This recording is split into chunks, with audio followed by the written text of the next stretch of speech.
खाते पीते रहते हैं। यहाँ लोगों को फोकट का खाने का बहुत शौक है।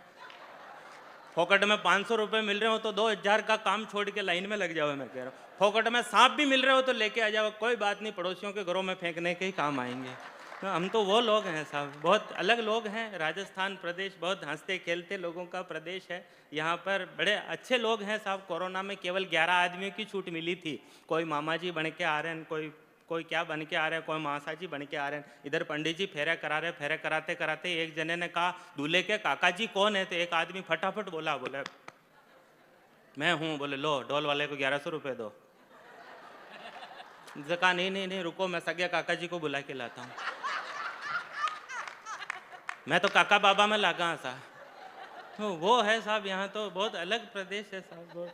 हम राजस्थानी लोग बड़े मस्त लोग हैं साहब। जीमने टूटने छूट गए, इसकी बहुत तकलीफ है बस, और कुछ नहीं। कुछ लोग अदर में झूल गए, हम दूध जलेबी भूल गए, रबड़ी के घेवर भूल गए, मिर्ची के तेवर भूल गए। है आज कहाँ काजू कतली, वो दाल पुड़ी पतली पतली, हलवाई देके बरस हुए मीठा खाने को तरस गए। इस कोरोना के भंवर जाल में खूब आत्मा भटकी थी। आप बता दो निर्मल बाबा कृपा कहाँ पर अटकी थी।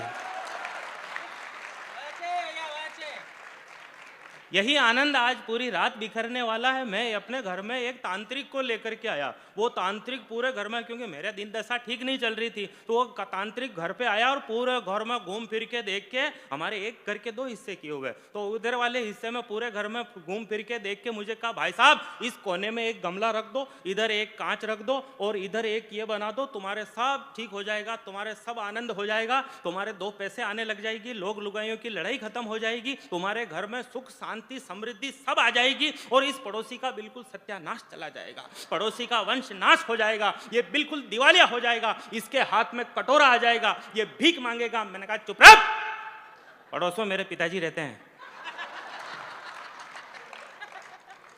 कई जगह साहब गलत हो जाता है, क्या करें, हम वो लोग हैं। देखो कवियों को बोला माना जाता है कि सत्य बोलने के लिए जाना जाता है। कवियों को, गंग नाम के कवि को, जिसने जहांगीर के दरबार में सत्य बोल दिया था, तो उसे जहांगीर ने हाथी के पैरों से कुचलवा कर मार डाला। उसकी मृत्यु को उसकी मृत्यु के बाद छंद लिखा गया कि क्यों मारा गया गंग को, कि दरबार सजो जह देवन को तह पिंगल छंद बनाई के गायो, तब काहू ते अर्थ कयो न गयो, तो नारद एक प्रसंग चलायो, धरती पर है बहुत गुनी कवि गंग को नाम सभा में बतायो, सुन चाह भई परमेश्वर को, तो गंग को लेने गणेश पठायो।